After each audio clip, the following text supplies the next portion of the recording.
are now tuned in to The Daily Dose, a daily podcast produced by the Minority Cannabis Business Association, focused on trending headlines in the cannabis industry and how they will affect minority entrepreneurs who are risking it all to make the jump from the legacy market into the regulated cannabis industry. If you support an equitable cannabis industry, then you're an ally of MCBA, and we want you to join the movement for a better tomorrow. Now sit back and relax. We've got your daily dose loading up. Special shout out to this month's sponsor of the show, Indiva Advisors. You can check them out at indivaadvisors.com. They are a leading accounting firm dedicated to the cannabis industry. They navigate complex tax, financial, and regulatory changes to make sure that your business is compliant and efficient. They focus on you so you can focus on your business. You can check them out at indivaadvisors.com. That's INDIVA advisors.com. Now we'll get right into today's headlines and today's Daily Dose.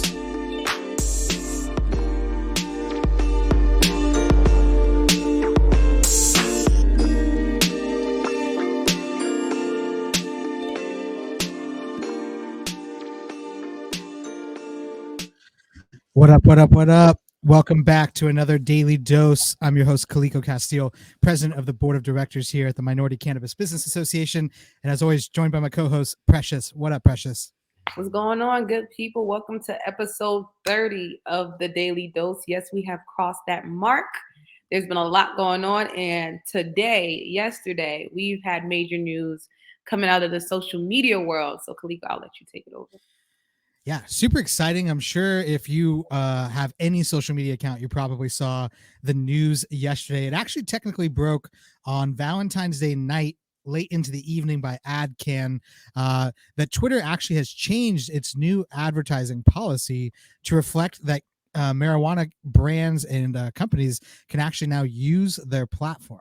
Obviously, for folks who have been in this industry for quite some time, or any period of time, know that social media companies are not super friendly to cannabis businesses, particularly their legal departments, who are still deathly afraid of federal prohibition, meaning that the federal government could crack down on any of these businesses. So for years, they have stayed away from the cannabis industry, on top of not allowing for paid advertising. Mostly have been shutting down organic accounts for years now, right? Like we've talked about on this show, how MCBA had its Instagram account shut down just over the summer with over 40,000 followers on it. And I think the last post we posted was about an LA County jobs fair that was going on. It wasn't even selling product, right? So really cool now that Twitter is making this step.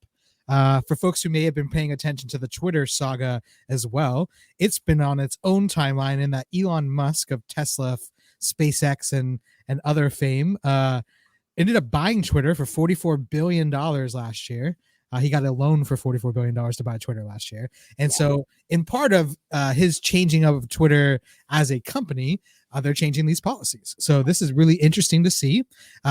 Twitter is definitely in need of more revenue these days. So this is part of the reason why they're looking for new sources of business. Cannabis industry being an industry that's been ready to give someone our dollars for a pretty long period of time. So with that intro, I'm going to go ahead and read a little bit out of the story that we're going to cover today. There's headlines literally from almost every publication.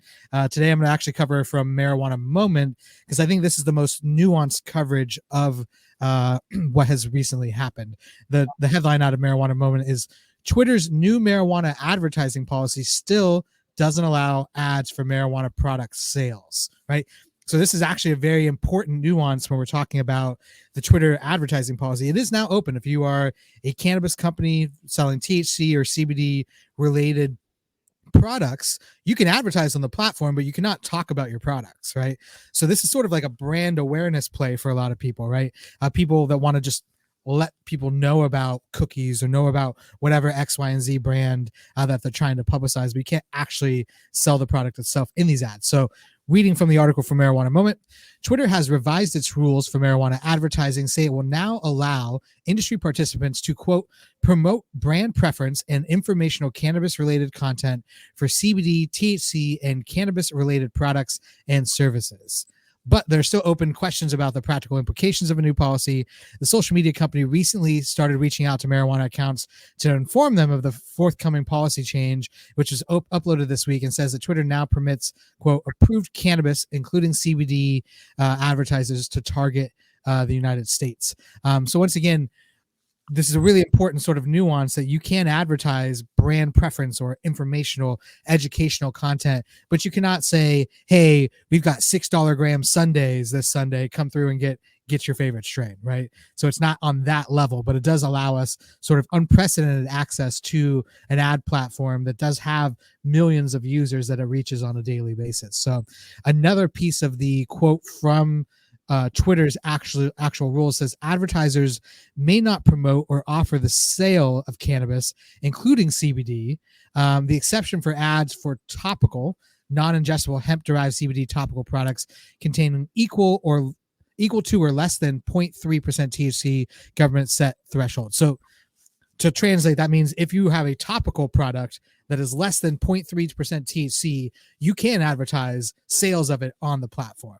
But that is the only carve out, the only exception for cannabis brands where you can actually talk about the product or a sale of the product itself. So really big news. This is huge for the industry that like one of the major platforms is now starting to open it up more friendly to cannabis.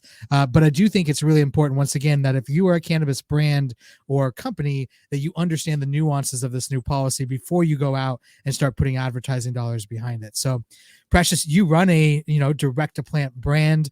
You obviously run the comms here for MCBA. What are your thoughts about this sort of opening up as a marketing channel for not only brands but other associations, advocacy organizations, and all? Listen, a win is a win, okay? A win is a win because I look at things in like micro steps that can lead to more reform, lead to sort of like a trickle down where we might see other platforms look at what Twitter is doing and want to sort of, mimic that, watch, the first step. We just needed the first domino. And I was one of the skeptical folks when Elon Musk took over Twitter. I thought it was shattering. I have been a long lifer Twitter person. Twitter is where I breathe. So the changes were coming so hard and so fast, I just did not know what to expect. But the cannabis change and the cannabis reform, I think it's huge. I think, again, we're all looking at it with so many of the restrictions that are there. And again, you listed some of them further, even saying like you need to be essentially licensed, so to say. You need to have already been approved by the regulatory body in your area. You can't really sell products. Of course, you can't sell to minors. You can't go ahead and advertise any health facts. All of what we already don't do. So in my opinion, I don't see it as being this super restrictive avenue.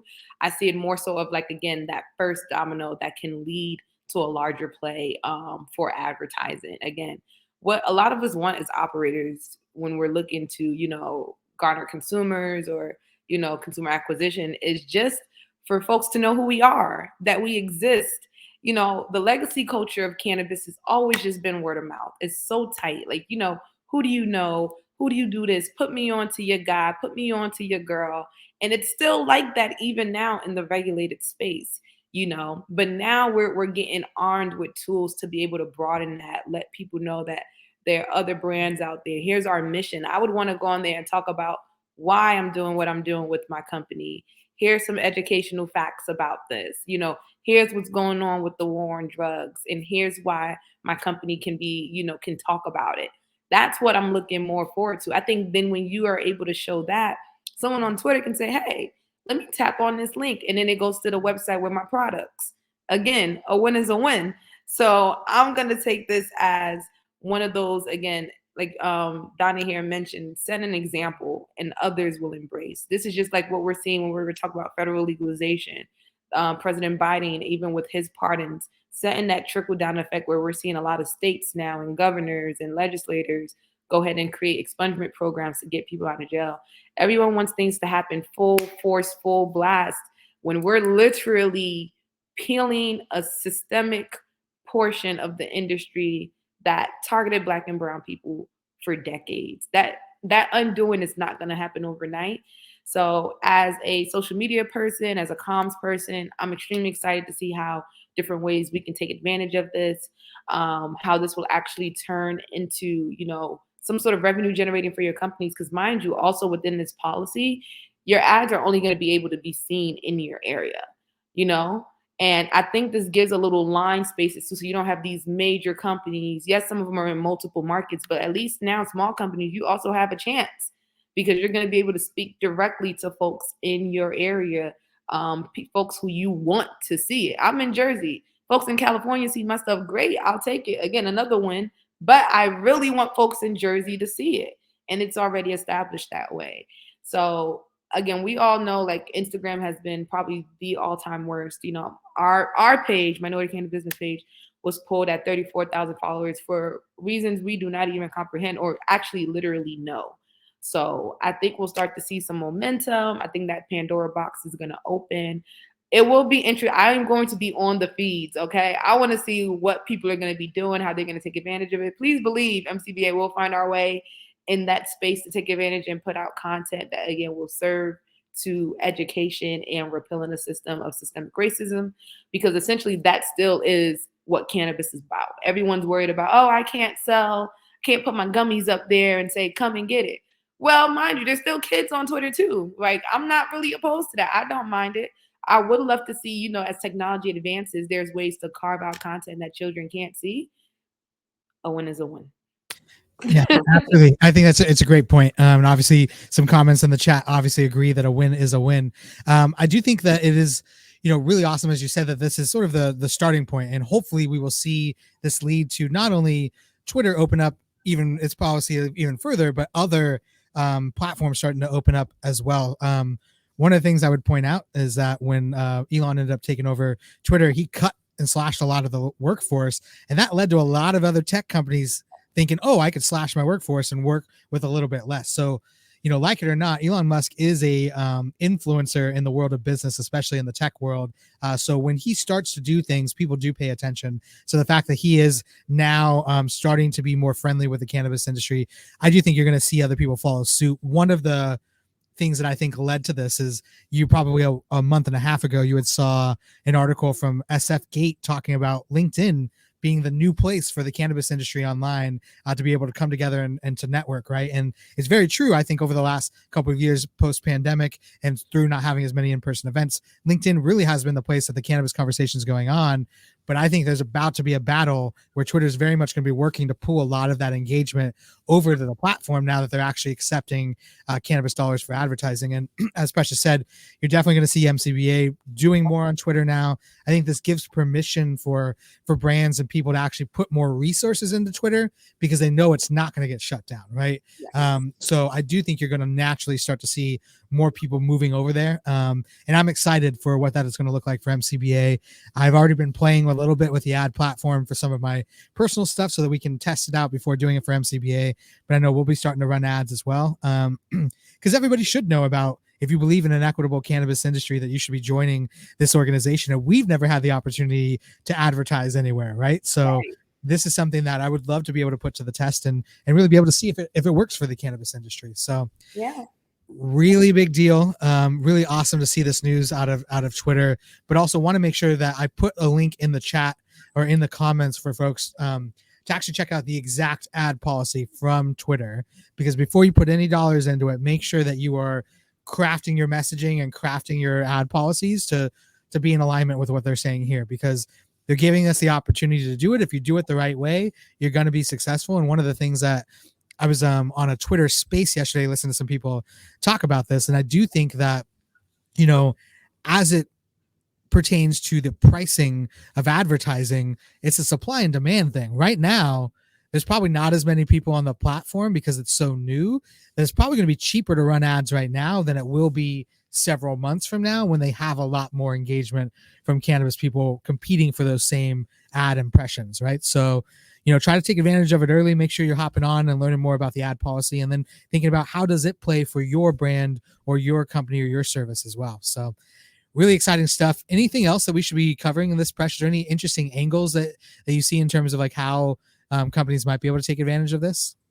No, I think again, it's really just going to come down to messaging. Like now, you really do have to be strategic. So for all those folks that cut out your DEI groups and stuff like that, your DEI departments, I'm really curious to see what type of messaging you'd be able to curate around, the cannabis space, around equity, and what people really should know outside of just products. Because essentially, that's what the message will have to be to lean folks for you for folks to lean in even at the beginning, to know your brand, what you stand for, before heading over to your website and so on and so forth. So very interested to see how they'll pull that one off.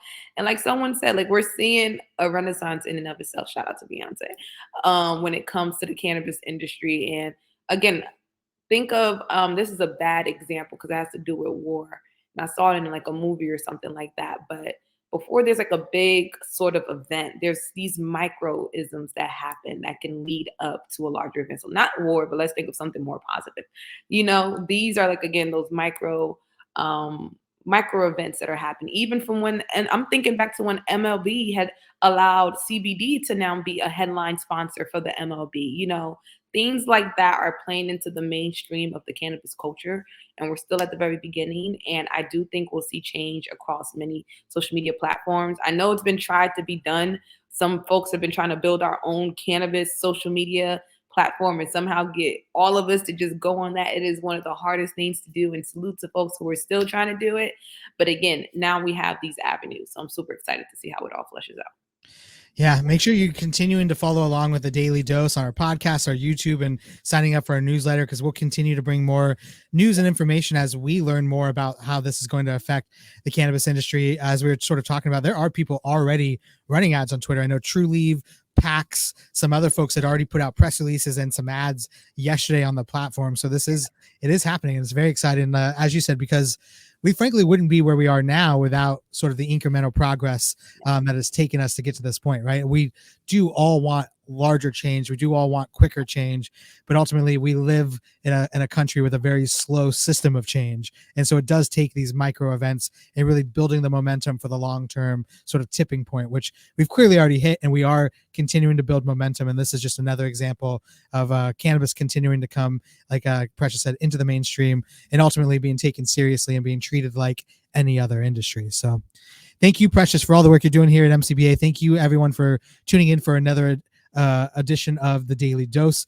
Excited to continue to cover this saga in the weeks and months to come. And please make sure that you're tuning in to our YouTube and our podcast channels for any future episodes. Until next time, I'm your host, Kaliko Castile, signing off for my co-host, Precious. Thank you so much for joining, everyone. Aloha.